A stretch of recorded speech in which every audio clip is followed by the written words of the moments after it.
Reese Goose Box installation. And is it the right hitch for you? Well, stick around. There, I banged it a little bit, I pried it open a little bit.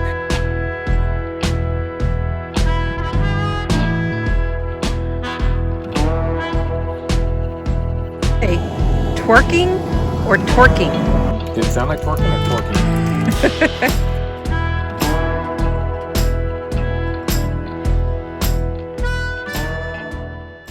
Hey everybody, welcome back to Why Wait. Today we're going to go over how to install the Reese Goose Box on your RV. And then stick around to the end of the video because we're going to do a full review on it. We're going to talk about the pros and cons, and what we think about it after we've been towing with it for a while. So you don't want to miss that part either. Now, as some of you may know who follow my channel, we've been using the Andersen Hitch for over 3 years of full-time RVing. Probably at least 15,000 miles on that hitch. Couldn't be happier with it. No complaints, been super safe, it's been super easy. It's been quiet, great ride. Everything's been really nice about it. But now I want to try to where I have even more space in my bed and I don't even have to worry about taking any sort of hitch out of the bed of my truck now. As a full-time RVer, I love having the space in the back of my truck to use, and it's just one less step of having to remove the Andersen Hitch. So today we're going to go with the Reese Goose Box. What's great about that is it's going to totally free up the bed of my truck and I won't have anything in there. Plus, with the Reese Goose Box, I'm actually going to be looking for a smoother ride since it has shocks and airbags built into it, and I'm hoping to test that out and actually get the ultimate tow package with this hitch or pin box, I guess you could say. So the first thing I had to do was remove my Andersen Hitch. Got that done already, simple process. Next, I have to remove the old pin box. You can see I have the Reese set up in the back of my truck ready to go, and we're going to kind of do this install and show you how to do it if you only have one person. It probably is a lot simpler if you have 2 to 3 people, and you can kind of pick it up, have some people hold it under there while you bolt it in. But I'm going to show you a quick and easy way to do it if you're just by yourself with one person. So let's go ahead and get that old pin box off, and then we'll jump into the installation of the new one here. Okay, so just real quick, I'm going to remove the old pin box. I'm pretty sure this is pretty universal, but you're going to need a 5/16 wrench to go back up inside the pin box to hold the nuts, and you're going to need a breaker bar, a 5/16 inch socket. I don't think it's too heavy. After I loosen it, I'll leave 2 bolts in, kind of slide them out, and hopefully just kind of drop it down to the ground. Throw it in storage in case I ever need it again. Okay, that's one. It's wedged in there pretty good. I put some white lightning in there. I banged it a little bit. I pried it open a little bit. It's slowly coming. I could just let it fall. Probably maybe the best thing to do. But I think I can kind of grab it here and just pull it down. I got white lightning all over, so I'm going to wrap this towel around it and keep my feet clear. Please. Totally. I mean, it's barely. Okay. Oh, sure. Well, that's not bad. Okay, it's not as heavy as I thought. Alright, good. So I went ahead and cleaned up all the rust and got that all prepped up. And I'm just going to give it a quick coat of paint on the outside and inside, just to keep any more rust from happening. Now, I wasn't too sure if I was going to have to remove my breakaway cable or not, because a lot of people have these mounted on the actual pin box. Mine is mounted on the frame part here, and I would leave it, except as you can see, it might get in the way of this bolt hole right here, which I think I'm going to end up using. So I'm going to go ahead and just take this self-tapping screw out, remove it, let it hang down, and then I'll just put it right back on when I'm done.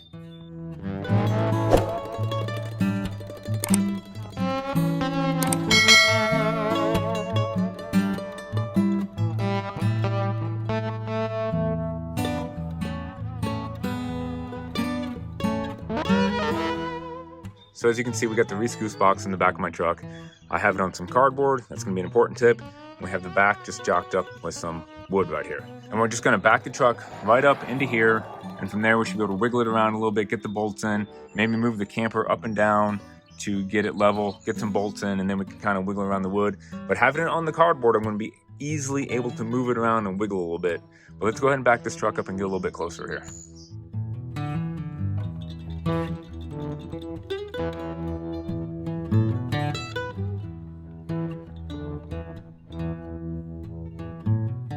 Okay, we backed the truck up.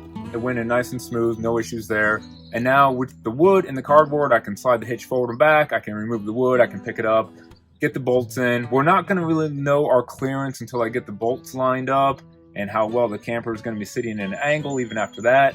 The idea is to have about 7 inches in this space right here. With my F450, the truck sits up really high.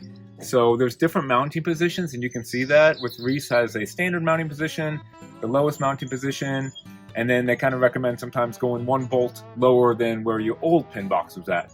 So we may have to play around with it a little while. I'm gonna get the bolts in. I'm not gonna torque them all the way down, see how everything looks, and then we'll go from there. You wanna explain what you're doing? Yeah, I'm pulling this hitch back a little bit. We're gonna try to line up my holes here. And we're probably going to try to lower the camper a little bit. You can see my bottom finger needs to go here, and my top finger hole needs to go here. So we're going to drop the camper down a little bit.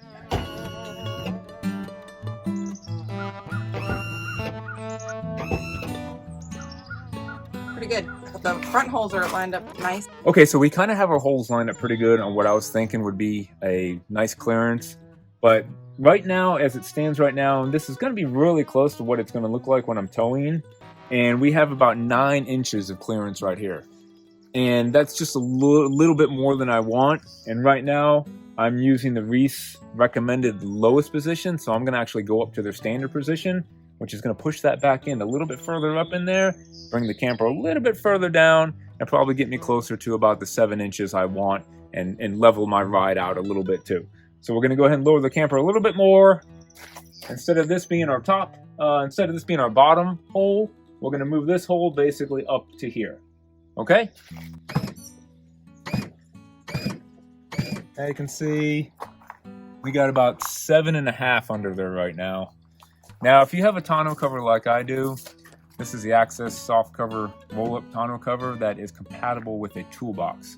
I love that setup. It's great. I can still have my toolbox and my tonneau cover. The only thing is, with this kind of tonneau cover, your bed rails are set inside of your truck. They're not up on top. So it gives me like that much less clearance inside of my truck for this thing to swing around with. And that can be a problem. I may have to switch out tonneau covers. It was only a problem once in a while with the Andersen Hitch. And it's only going to be a problem with this on extreme, 90-degree angle back ends and things like that, which I try to avoid anyways because it's just not good for your trailer tires. But I think we're going to go with this. We're going to get a few bolts in here and get going.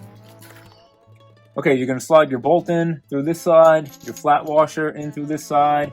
You're going to take your conical washer with the little grooves facing in up against this, and then you're going to go ahead and put your nut on. So you can line this up right here, and I think we're going to have to move it around just a little bit. Let's see. I think I need to pull it back to me just a hair. Yep. Just going to get that on, get started by hand, then we'll get our impact wrench. Let's see if we can get these other ones lined up. Okay. Just raising the camper a little bit so we can get some good play in here. The only thing I'm not crazy about is these two washers here. They're almost a little bit too big. They're hitting this flat part right here, and the washers aren't getting flush. But I think they're going to actually suck in when I put some torque on them. But I wish they were a little bit smaller because this piece is getting in the way.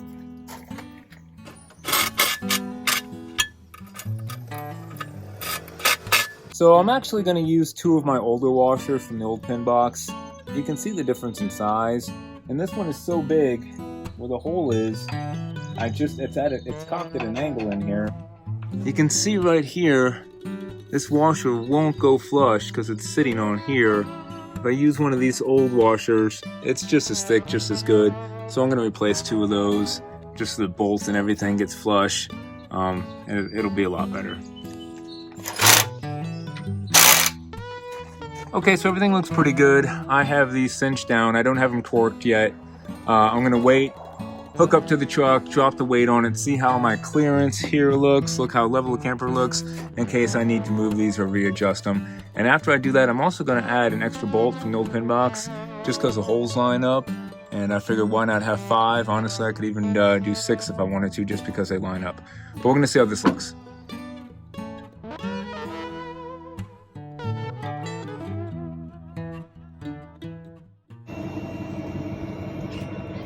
Yep. Yep. First measurement with it. Yeah, so we're hitched up right now. We got exactly 7 inches, so I'm pretty happy with that. So open my compartment right here, just barely. Okay, so we just got done hitching it up to the truck, testing it out. I like the way the camper looked level. Everything looked good. We had a nice 7 inches between the camper and the bed rails. So we're gonna go with this. I'm gonna go ahead and throw an extra bolt on here. Just why not? Why not put 5 of them on? I'm gonna take one of the ones from my old pin box and put it on here. And now we're gonna get the actual torque wrench, and these have to be torqued down to 210. So make sure you got a torque wrench big enough to handle the job. Whew. 210, that ain't no joke. I'll put a link down to mine below. It goes up to 250 pounds per square inch. It's a Cobalt. It's pretty nice. I use it for my camper tires and everything else. It comes in handy all the time. But we're going to go ahead and get that torque down. And after we finish torquing this down, stick around because we are going to talk about the pros and cons of this hitch and let you guys know how we like it while we've been towing with it. I got my breakaway cable put back on. Just use the self-tapping screw. Now my old breakaway cable is located right here. I didn't like the way how it was kind of in the way of this bolt. You will see most breakaway cables on the actual pin box unit. Mine was on this part. I thought about putting it onto the Reese here, but it was just so nice and pretty. I really didn't want to screw into it. So I just put it back up here and that'll do for now. And I have it hanging down. But that's a simple process. Just get your self-tapping screw. This is a little hard to drill into, but it takes a little patience, but you'll get into it. And that's done and done. Okay, so we have the installation process done. You guys have seen that. Now that we've towed with it, I want to talk about how well did the Reese Goose Box perform towing with it for the first time, some pros and cons that I personally thought about the Goose Box, and also stay tuned because I want to talk about a few tips and tricks that I figured out that are going to help you out with the hitching process and some other things you may not know about the Goose Box if you guys decide to go this route. So let's go ahead and get into it. Now, what did I think about towing with this Goose Box? I thought the ride was absolutely amazing. It was so smooth. The truck and camper seemed to be one unit working with that shock and airbag system to take all those bumps out of the back of the truck and that play. There was no chucking, no bucking, very smooth, very quiet ride. I was super, super impressed with that. Next thing I wanted to check on was, how does that Goose Box work inside the bed of my truck? Was it going to clear my bed rails properly? Was it going to hit my tonneau cover rails that actually kind of sit inside the truck? I know that was an issue, and some of you may follow Big Truck, Big RV, JD on his channel, and this is an issue that he's talked about in the past. Down so far right here that this portion can sometimes make contact with the bed rails of your truck. So that was something I was concerned about, and as you can see from this footage, we were actually quite surprised that as we made some pretty tight turns, the clearance with the Goose Box actually worked out pretty nice. And unless I probably got into a real tight 90-degree backing situation, I don't think the Goose Box, that pin box, is going to come into play or really mess with my tonneau cover rails at all. Now, is there more space in my bed? Well, there's definitely more space in the bed of my truck when I'm not towing, because now we have absolutely no hitch back there. I don't even have to take the Andersen Hitch out anymore, so that's absolutely amazing. But what about while I am towing? Now, this could be a little bit of a downside because the Reese Goose Box does sit down into the bed of the truck just a little bit more than my Andersen Hitch. That Andersen Hitch sitting up on almost a triangle tripod kind of like unit, it actually left a lot of play as you would turn and that pin box would swing around. It sat so high that I was actually able to keep a couple tires back by my tailgate and some other stuff in the bed of the truck while I towed. And I never had to worry about the pin box coming into contact with that. Not so much with the Reese Goose Box. If you're looking to store something behind the pin box between your tailgate, you're gonna have to kind of leave that space clear. But other than that, I'm pretty happy with, again, the bed space that it gives you. Okay, pros and cons. We've kind of briefly touched base on a few of them, but let's go ahead and get into it. Let's start with the pros. Let's tell you what I thought was great about the Reese Goose Box. And the first thing we're going to start with, again, we touched base on this, the ride. Now, this Goose Box is designed specifically to absorb road shock for a smooth, stable ride. The internal airbag can be adjusted to give you just the right amount of support, so you're going to lose the bounce, but avoid the stiff, rigid ride that occurs when towing with an overflated airbag. Now, also included in the Goose Box are the dual shock absorbers, which are going to extend the life of the airbag and ensuring that the compression occurs in, well, a controlled fashion. So again, with that system like that and all that going on, I could totally see it, feel it, hear it, and it just seemed like the best ride, the best towing experience, well, that I've ever had. So number one pro right there, awesome ride. Okay, the second pro, well, you don't have to worry about having a 200, 250 pound hitch in the back of your truck anymore. It's not taking up space.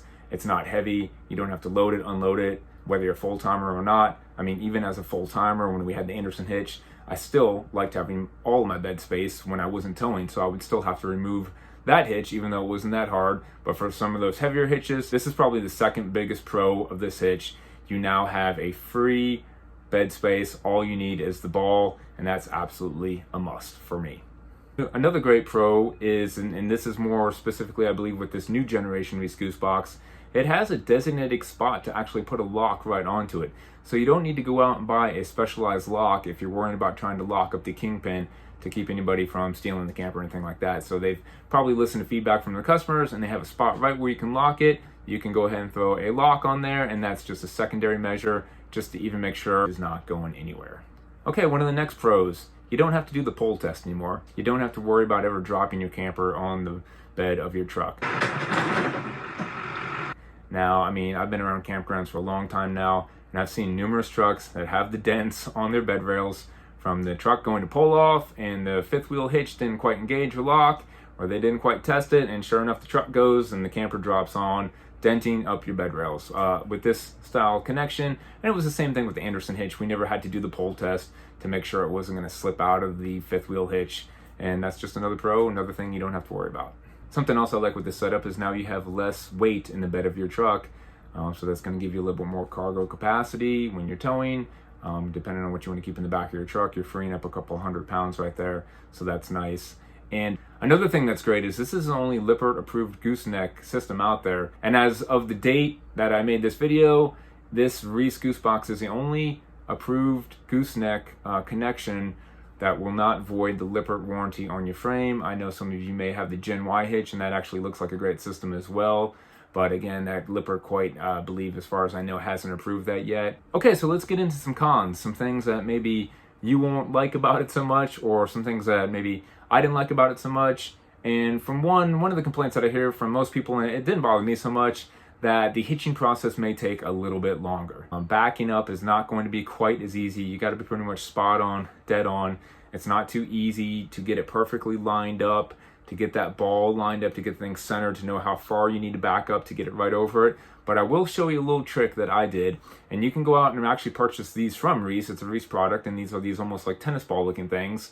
And I like to stick one right on the center of the Reese gooseneck, so I know exactly where the center of the hitch is. And I've actually just temporarily, for my first tow, I installed a little magnet with some Velcro in the bed of my truck, a few inches past the ball. And so as I'm backing, when the Reese Goose Box in front of it touches that first tennis ball, I know that I'm exactly centered over that ball and I can stop. Now, if you have a backup camera, you can line up pretty good if you're straight on with that ball, but it's still hard to tell how far you need to back up if you need to keep going, unless you have a side camera as well. So with this tennis ball system, it was pretty easy for me to line it up perfectly straight, and then also know how far I need to back up and when to stop so that I'm perfectly over the ball. Now, this was just a temporary system. I'm probably going to get a bigger piece of metal, maybe actually screw it into my bed right there so that tennis ball sticks on there real nice and stable. The Velcro trick with just a quick washer was just kind of me testing it out, but that's definitely a quick tip to help you with the backing so it doesn't take too long.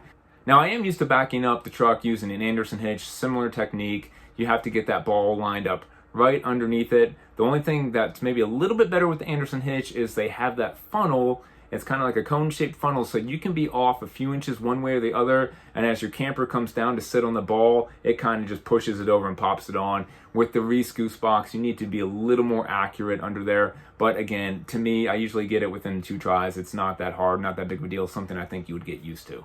So another con for some people, they say you have to get into the bed of the truck using this system, that you have to climb in and out of the bed of the truck, and maybe if you're not the most mobile person, or if you're a little bit older, this can be a little difficult trying to get up into the bed of the truck to connect the chains, pull the handle, maybe attach a breakaway cable, or whatever the case may be, even airing it up. But I'm going to show you a couple tricks to where this is going to make this a lot easier. I'm going to be able to hitch up my Reese Goose Box to my truck, and I'm never going to have to actually get into the back of my truck. And I'll show you kind of how I'm going to do all that. And it starts with reversing the chain process. If you're towing with a gooseneck style connection, it's required in almost every state, I believe, to have towing chains. What I'm going to do though is reverse my chains. And as you can see here, instead of having the chains hook into the bed of my truck, where I have to crawl into my bed of my truck or lean way over to try to make that connection, I am actually going to reverse the process. I'm going to connect these chains onto some eye nuts that screw onto the back of the Reese pin box. And that's just the setup that I'm going to go with, so I never have to try to hook the chains up way in the back of the truck. And even airing up the truck, all I have to do is get a little extension for this valve. And with all that said and done, I shouldn't ever have to really crawl into the bed of my truck to hitch up. So as soon as I back that camper up, I can lower the gooseneck on there. It's going to automatically lock itself. I'm going to be able to hook my chains up, my breakaway cable, and that's it. Be done and done. I shouldn't have to climb in and out of the truck to do any kind of process. Next up, this is kind of a downside on the Reese Goose Box. There's a 16K and a 20K. We have the 20K version right now. That's the top of the line. That's as big as they go. I think I've heard rumors they may be making a 24K or a larger one. But if your camper weighs over 20,000 pounds, you can't use this. And it's also maxed out at a pin weight of 4,000 pounds. So if your pin weight is over 4,000 pounds or your camper is over 20,000 pounds, well, this just won't be the right hitch for you, because those are the top of the numbers, and that's where this one maxes out at. And another downside with this Goose Box is if you have the new Rhino pin box, which some of these new campers have this style pin box. It's called the Rhino pin box. This Reese Goose Box is not compatible with that. You cannot take that one off and put the Reese Goose Box on. It's just not going to work. It's not compatible with that. So if you have that style, make sure you check. That could be a downside. Also, always make sure that you do check to see what style pin box your old pin box is, to make sure it is going to be compatible with the Reese Goose Box if you want to switch them out. And I do know that sometimes you will have to order what are called spacers, because sometimes when you go to put the Reese Goose Box in there, it's not going to fit snug. It's going to be a little more narrow than the old pin box frame, and you're going to have to get some spacers in there to make sure the connection works. So always go ahead and check on that. You can check with the company. They're very helpful. You can usually find on your old pin box a number to let you know what number pin box it was, and you can either look that up, I think sometimes on eTrailer.com to find that out, or you can contact Reese themselves. And one of the last cons for me anyways is this does require some grease, but most fifth wheel hitches do. If you have the Andersen Hitch like I did, that was kind of nice because you did not have to ever grease anything. You didn't have to grease the ball or anything like this. But this does have a convenient little Zerk fitting right on there. It only takes a couple pumps of grease. You can also just spray some lithium grease on your ball in addition to that, or some Bow Shield 2.9, which I use on my ball, or some white lithium grease. Not that big of a deal, but just another stage, another step that I didn't have to do with the Andersen Hitch. Just a minor thing for me, no big deal. And one of the last things that may be a downside of this hitch is that yes, you do have to air it up. Now I'm going to go out and get me a Ryobi little 18-volt hand air pump, because that's all you need. You don't need a big air compressor to air these airbags up. They only need about 40 to 55 psi in that area, depending on the weight of your pin box. And some people could look at this as a con, saying, well, you have to air that up, or you can look at it as a pro that, well, depending on your camper and the weight, you get that airbag and it's going to be specialized just for your camper. So you can look at it either way you want. So right when we first got the camper, I aired it up the one time. That seemed to be good. It held the air, no issues. But I did notice that after we had left the camper sitting for about a week in the hot sun, the airbag, just from heat, just like a tire, it expanded a little bit, and it did increase the air, and I actually had to let a little bit of air out after I hooked the camper up last time to get it right where it needed to be. So this is going to bring me into a little trick that I want to talk about, and I want to show you something. And this actually had me a little confused for a second. I talked to a friend of mine. He has a Reese Goose Box, and he said the first time he had it, it kind of messed him up a little bit too. So let's go ahead and tell you what I'm talking about here real quick. Okay, so this is the one thing I want to talk to you about. When you're airing up the Goose Box, this may kind of be a little backwards, a little counterintuitive, and this kind of got me. When I first got it, I went ahead and aired it up and added air to it because there's no air in the bag. As I added air to it, there's a little bar in here, and I get that bar right in the middle here. And as you add air, that bar is actually going to come from the top and come down, which seemed a little backwards because I was thinking as I add air, the bar is going to come from the bottom and come up. Well, that's not the case. So As you add air, it's going to come down. So what happened over a few days, the sun had heated up the airbag, added more air to it, and that bar kept coming down until it was below here, down in here. So a week later when I went to go hitch up, I wasn't really thinking about it. I didn't see the bar right here, so I'm thinking, oh, it needs air. So I hooked it up and I was trying to air it up. And the pressure seemed kind of high and I just wasn't seeing anything happening. And it never occurred to me that, well, what happened again was the bag was already overinflated. That's why the bar had dropped down. And all I needed to do actually after I hitched up was take air out of it. So all I needed to do was press on the little valve, hook up the valve and release some air. And as I released that air, the bar actually came back up into view where I needed it to be. And I checked the PSI and it was around 50 and I was all set. So it seems a little backwards because sometimes you think, hey, I'm adding air, something should come up, but it's actually not the way. It's a little reverse. Just a little tip that got me, that also got my buddy, and I, just so that doesn't confuse anybody. I'm also going to take a little white paint marker, and I'm going to, because sometimes it's kind of hard to see from your truck, to see this black bar that's moving up and down in here to get it right level. And I'm going to put a little white mark on there so I can actually see that a lot easier. So the next little tip or trick I want to talk about, and this kind of confused me, and this may help some of you out there. I've always seen other videos and the instruction manuals and everything, everybody is always airing up the Reese Goose Box from the driver's side. Well, that wasn't the case with mine. And it kind of baffled me for a little while, and I'll show you what I'm talking about here. Now this is the driver's side, and this is the passenger side underneath the hitch. They actually have a little valve stem cover that you unscrew, and you take that off and you air up. Now this is the new generation Reese Goose Box. On the old one, they almost had like a square little unit here. You'd air it up from this side, and they actually had an issue with that. I guess it would lose air a lot of times, so they've gone to this system. But yeah, again, you want to just take that off right there. You can air it up from this side, but again, I thought it was odd that it was on the passenger side that I had to hook up to. Now, on the old style, there was also like a Schrader valve that you actually had to push into to get air into. You actually had to push into it. On this one, not so much. You can actually just screw your attachment on there and air it up, or you can just put like a dually chuck on there or whatever you need to get on there to get the air in. So I did reach out to Reese and I asked them, is it possible to switch my air valve so that I can fill it up from the driver's side? And they did get back to me and they said yes. As you can see under here, there's just a little metal plate, Allen wrench connection. You can unscrew that. You can spin that connection around and then tighten back it up and you're good to go. Now, as far as I'm concerned, this is the only way to tow. I absolutely loved using this thing. I've actually been wanting one of these since day one. I went with the Andersen Hitch 3 years ago, and I was super happy with the Andersen Hitch. I have no complaints with it. This is just kind of like the next level to that style hitch for me. This is just taking one more thing out of the equation. Again, with this Reese Goose Box connection, the ride was smooth. The connection was easy enough for me. I now have free bed space. I think it's just the way to go, and I think if you guys were to check it out, I think you'd be happy with it too. So if it's something you're interested in, I hope this video helped you out either with the installation process, if you've already purchased one or if you're going to, or if you've been thinking about it, it gave you an idea of some pros or cons, if it's maybe the right hitch for you, and maybe it's not, and that's totally fine because everybody has their thing. And all I can do is speak from experience of what I've used and what I've towed with, and now that I've done this, I think this is a route that I'm going to stick with for a long, long time. It just totally works out for me. Thought it was a great ride again, and super pleased with the Reese Goose Box. So as always, guys, thanks for sticking around. Thanks for checking out the video. I hope there was some helpful information in there for you. And hey, get out there, start your full-time adventure, because why wait? We'll see you guys next week.